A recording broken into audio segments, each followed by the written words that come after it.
Cases of public violence and robbery have been opened against protesting residents who allegedly looted a store at the Diepsloot Mall last night. A manhunt is on for suspects who shot and killed a constable in the area. Now, on the debate tonight, we ask, why do some communities resort to violent protests in a country that supports dialogue and democratic right of freedom of expression? And if there are people with a predisposition to criminal behavior, how are they identified and controlled? Joining us is Tulufelo Sisanga, Program Manager at the Center of Violence and Reconciliation, Warrant Officer Mavimpela, SAC, or SAPS rather, in Gauteng, and Dumisane Mtalani is the NEC member of Sanko. Refilwe Matebula is DA Community Councillor, and Chris Vondo is ANC Community Development MMC. And you at home are most welcome to give us a call. Our most important panelists on 011-542-2186, or you can tweet at ANN7 TV. Thanks indeed for joining us. I see we have a capacity crowd today, which is very encouraging. But let's just start from the DA, Refilwe, in terms of what sparked this violence in Diepsloot. You know, communication is the key of everything, or of every channel in every commitment or in every community. So people of Diepsloot, they are angry because I think there is a lack of lack of communication, because a lot of things they were not told about, things that were not communicated to them. So as much as now you hear a lot of things, the death of the constable is not even the part of the protest. And you hear about the protest, it's all about water, it's all about electricity, and some bringing up the development of the new mall. When you go there and listen to the ground, the people on the ground, they'll tell you a lot of different issues. So that's the thing that a lot of things they are not aware of whatever that is happening in their own area. That's a problem.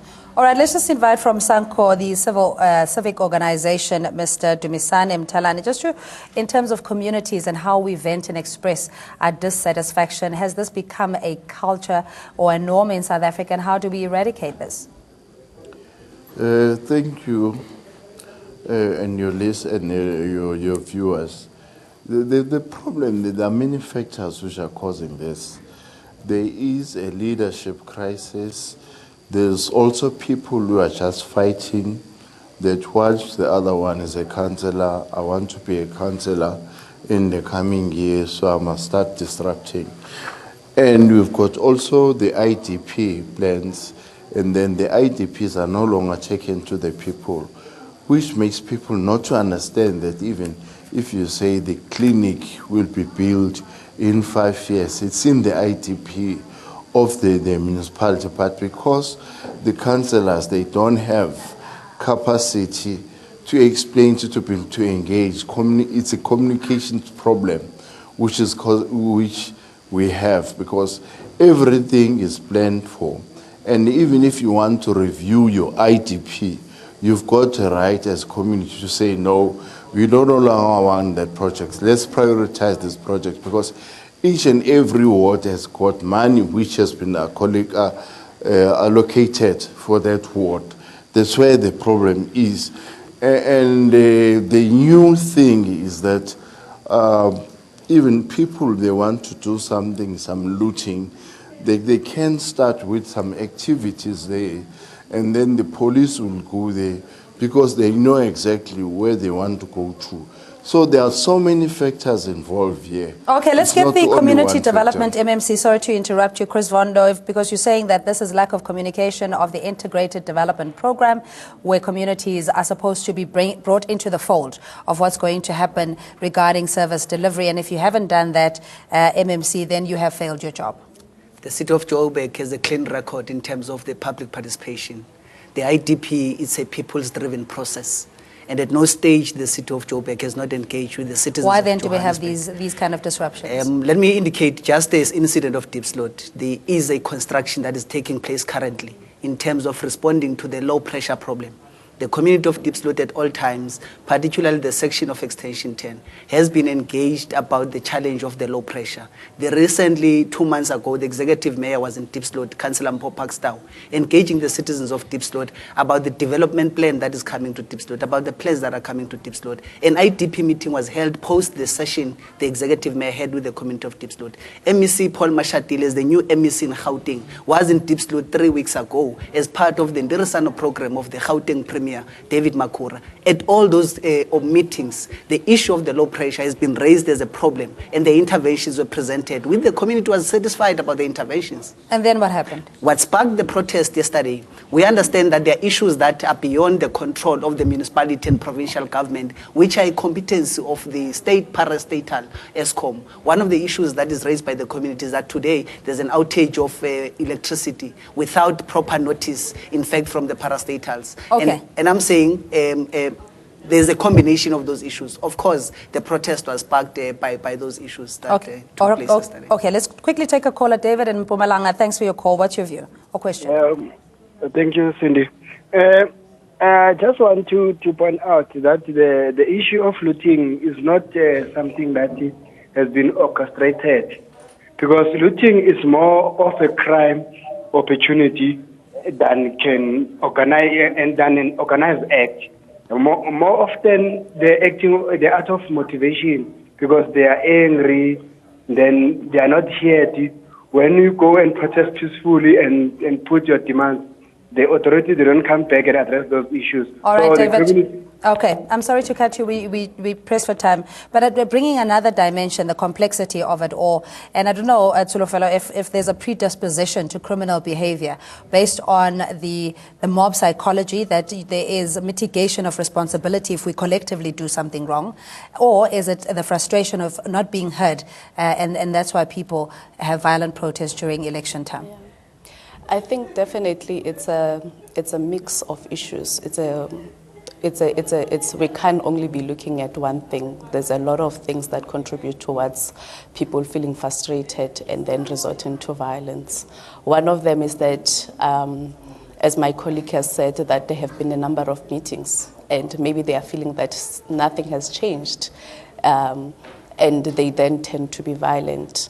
There's violence is a learned behavior, and definitely it's something that people have learned over time, and somehow in South Africa it's now become part of our culture to say that when we are not happy with services, whatever, then that's what we do. And yeah, definitely there's a mindset that needs to change in communities to say maybe there are better ways to better resolve. Warrant Officer Mavimbela, I mean, I think from the South African Police Services, the load that you have of just keeping peace and security and safety of communities, that the political landscape and the turmoil there makes your job very difficult, because you can't preempt if there's going to be violence in a particular place. Or how widespread is your intelligence? Can you tell? Do you have people that can report on the ground to say, look out, this could potentially be volatile? Thanks, Cindy, for the opportunity. I would like to assure you and the viewers that in our area in Diepsloot, previously we did and we have managed to anticipate some of these sporadic incidents before they even took place. And even on yesterday's incident, we had our members on standby in the cluster, also in the station precinct. Hence, through our intervention, together with the mall security, the majority or all of the shops in the area, except for one, were saved. So we are saying we do get the information. Our intelligence network in the area is active. We do have our informers that assist us in terms of ensuring that information is filtered through to the police service. Okay. Ronnie, you're calling us from Durban. Hello. Good evening. My concern is to the panel and as well to the leadership of the ruling party, is that where is our leadership when the country is burning? That's one. And the citizens taking the cue from the parliament. I mean, you can see the chaos that happens in the parliament. And there's not one of our senior leaderships are in the ground while Sonia were burning. So I think, those issues need to be addressed before we get the citizens of the country to abide by law. There's lawlessness in our country. All right, thank you so much, Ronnie. And Lewis, you're calling us from Pretoria. What's your view or question? Hello, and I just want to comment on the show. What I've observed with this violence, okay, we have got a lot of mistakes that are happening, like service or whatever. But I'm staying in the city and I hear the comments. It's just lawlessness. And then they cover it up on the media to say it's because this happened or this didn't happen. When they want, they give the people in the sponsor shops, like a period of every 3 months you must observe it. They just decide we want free fridges, we want free cell phones. We hear them talking on the ground. They'll just tell you, when you go there, you must bring this, you must bring. In January, there was no protest in Atteridgeville. They entered an Ethiopian shop. They cut the throat of that guy with a scissors and took the things for the drugs. Oh, so Eunice, when you report these incidents, but when you report these incidents, is anything being done about it? Have you seen high levels of arrests being made based on your notification or whistleblowing in the area? No, people politicize this fact. When you say something, they think, no, they will say the government is not doing right. So we are running away from facts and then trying to cover certain parties. The fact of the matter is, I'm talking as a South African, our nation is getting out of control because they know they get away with situations.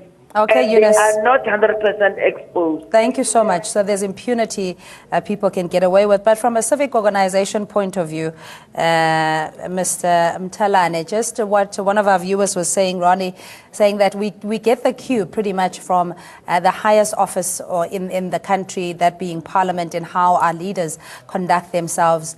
Do you think that this also plays out on the ground or in communities? Yes, that's important because at some stage one mentioned that whatever is happening in Parliament, when people are watching the kids, when they're looking at those old people fighting whatsoever, it has got an impact that this is the right way to do things because it can also be done in Parliament. That's why we said the parliamentarians should not behave the manner they're behaving now. Because you can raise your point without being rude, without being swearing at somebody else. You can talk around the table if you've got the issue. The problem we have is that other leaders, they feel they can't send the message without being rude or whatsoever, because that's the only strategy a person has got. If you say talk quietly, all those people are following him or her, whom he incites, and then make them angry. Once we stop having such leaders who can talk development and talk about issues like we did in Kotesa, when there is a problem, you can talk about it. It doesn't mean even in our communities, if you've got a problem that you want a clinic, that if you bend the hole, then you'll get the clinic. Okay, there's nothing like that. And then we should be able to tell our communities that if you bend something, there's nothing which says you'll get what you want. All right, point taken. I just want to ask MMC for community development, where is the level of gratefulness? I mean, there used to be a time in Angpumetema, Springs, and back then there were the dusty roads without Apollo and so forth. But there was a level of appreciation for the little bit that you had, that you couldn't just burn down a school or library with the hope that there'll be any significant change. So where is that kind of appreciation in communities? I think my view, Cindy, is that the matter of this protest is very complex. You'll know that we are a nation that emerges prior to the democratic dispensation, emerges from protest, a nation, from a struggle nation, from a nation that galvanized support, mobilized against the apartheid regime. And I think post the democratic dispensation, I think as a country we have not done enough to demobilize that type of a society that we have had in the past. But I think, Cindy, it's also about the leadership at the ground. You can't expect national and provincial leadership to come to a community when there's local leadership in that community. A case in point, Diepsloot over the years is known as a community that is a protesting community, a community that torches down facilities and stuff like that. There's a number of interventions that government have done in that community. There's amount of development that cannot be compared to any other township in Gauteng. And I want to say, if you compare Diepsloot 10 years ago to Diepsloot now, there's level of maturity in the community. Of course, there will be these incidents, but I can tell you that the local leadership in the community has been on the ground working together with the community to try and demobilize and ensure that there's that maturity in terms of providing solutions to the problems and complex problems of development. But one could say that's a more academic and intellectual response because nothing really seems to be. Why are we seeing Vuwane people burning 22 schools? We see in Tshwane the whole place, erupting in unrest, and now Diepsloot, and it's not the first of its kind. I think from where I'm seated, particularly the Diepsloot, because I'm very close to the situation on the ground, I can tell you, let's take for an example the 2008 xenophobic attacks in the country.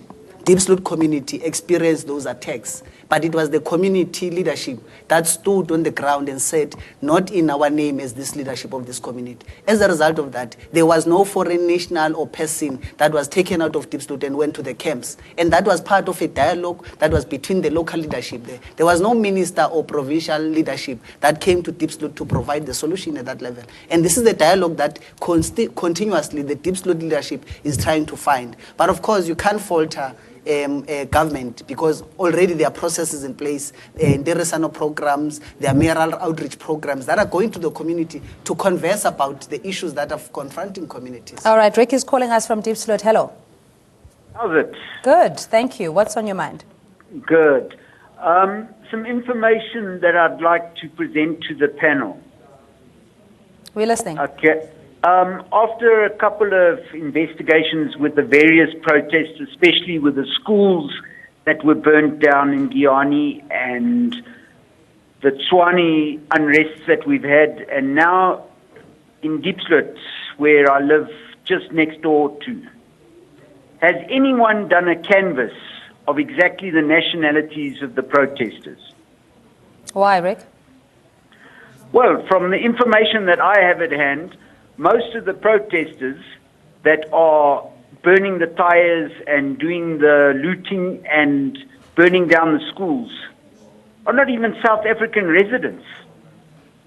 Okay, and this would change the dynamics how? Well, that changes the dynamic that we've got an individual that's not even part of the tax base. He hasn't even got children going to that school, and he is the protester that is causing all the burning and looting. All right, we'll get the law enforcement to explain that. Thanks so much for your call. And Zandile, hello to you. Hi, Cindy. Yeah, I would also like to, put my word on, I'm staying in Middelburg, in Mpumalanga, Cindy, and, I would like to say to your panel guest who's insisting that, they go down to the people and talk to them. Look, it's just the word of mouth. They are talking there because, we are not there with them. But on the ground, the people are not coming. I'm telling you, there's corruption happening. The land is being dispossessed, given to people, party, cadres, and all those. It's just chaotic. And they will come there and claim that they go to town. The IDP that he's talking about, I have an IDP here in Midway. Listen, Cindy, we have an IDP here that has not been formulated by the community. They sat there alone, decided on our behalf, and you can't question them. Right now, I'm sitting with a matter of a land that has been given to somebody else, and we are questioning it, and we are being told that the decision was taken by the council. There's no way. All right, Zandile, may I just ask you, in the interest of time, to send us the details to our producers? You can send it to editor@ann7.com, all those details, and we can try and peel through the layers of that very story. I just want to come back to a warrant officer, Mavimbela. We didn't even say condolences because it's almost like it's accepted, or we desensitized that in violent protests there will be fatalities. So condolences to one of your own that felt during this time. But just controlling the mobs and setting an example, that there is no impunity, that you can't abdicate responsibility because you're part of a mob. Is it making a difference? I'm looking at Diepsloot. I can say Diepsloot throughout the years, there is a lot of progress that has been done. Our engagement, the formation of the CPF's Community Police Forum, our engagement with the stakeholders, the ward councillors and other government departments, including the NGOs. We did and we have managed to get through to the communities. Hence, if you look at most of the incidents that have been experienced elsewhere, Diepsloot has been fairly stable compared to what has been happening elsewhere. And that is due to the intervention of the leadership in the area in conjunction with the police and other stakeholders. Okay, and the issue around illegal immigrants perhaps being the ones behind, can we personify and say we have violent protests because of illegal foreigners? Our approach to protest situations, we look at the legality, the lawfulness, and how the protest is taking place. When people are peaceful during a protest, ours is to ensure their safety, those who participate and those who do not participate in protest. We do not look at issues of race, political affiliations, and so on and so forth. Okay, and Refila, how do we ensure safety, particularly now with Rick in neighboring suburbs, your Lone Hills and Daneferns, etc., that are being impacted because of the vicinity of closeness that they're living to this situation? I don't think, whatever, I don't want to sound xenophobic, but that guy sounded a bit of xenophobic, because really, if someone tried to protest, definitely I can't judge her whether she's Zimbabwean or he's what, but then that guy was too judgmental. But hence, I want to go back to the IDP thing, because I'm worried about the IDP thing, where we were told that people are happy in Diepsloot. Cindy, you look at the IDP, when you call the IDP meeting, you can't call the IDP meeting at 5 o'clock, then till 8 o'clock p.m. Who attends that?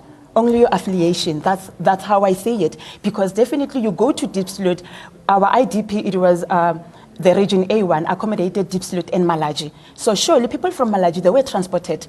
Then people from Extension 13, how do they come up to the IDP? Then people from Extension 1, whereby we know that there's no electricity, it's dangerous for them to work at night. Then we are told that people are happy. IDP was not attended, and it's not attended by everyone. So if they want to do the ITP, they better accommodate the working class and everyone, do the ITP on weekend so that the community can participate. Okay, point taken. Just follow from a violence and reconciliation point of view, communities that are obviously affected, how do you get involved in finding a solution? Is it more reporting? Is it more organized debates? What is your recommendation? I think I just wanted to touch on what my colleague touched on earlier. I think there's a learning and unlearning that needs to take place in South Africa, in South African society as a whole, that we cannot be using violence as a way to be heard. When you feel like you are not listened to, there are other mechanisms. So I think that beyond this election year, there must be a focus on saying, how do we make communities accountable? How do we make communities feel like that this is their country?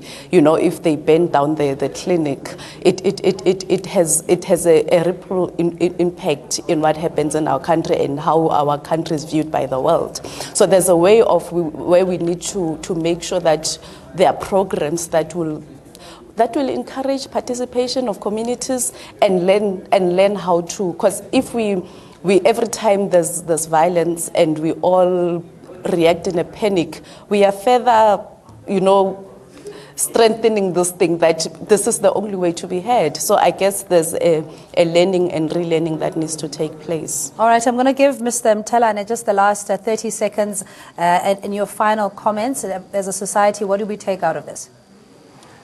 From the civil society, we, as it is now, today I've met with NICSA because we are arranging for a civil society summit where we're saying all the civic structures, they must come under one roof and tell us what you do in your communities, because there is no ways that there can be a school be banned without even a church member or whatsoever knowing That's why we've got the bishops and everybody in universities. We meet at NEDLAC, we're preparing for this summit because there is something wrong with our communities. That's where we've got to fix the civil society. People must be able to talk, people must be able to be listened to, and there should be respect. We should improve social dialogue. As we're taking down even the structures of NEDLAC, we say it must go down because there isn't much dialogue. Like my colleague there from the municipality says, it's dialogue, dialogue, and dialogue, and dialogue is the answer in South Africa. All right, we are sir. known about dialogue, so let us not do new things which they don't help us. All right, much appreciated to our panelists. Thank you so much for your time. And you at home for calling in as well. We continue the discussion on social media. So stay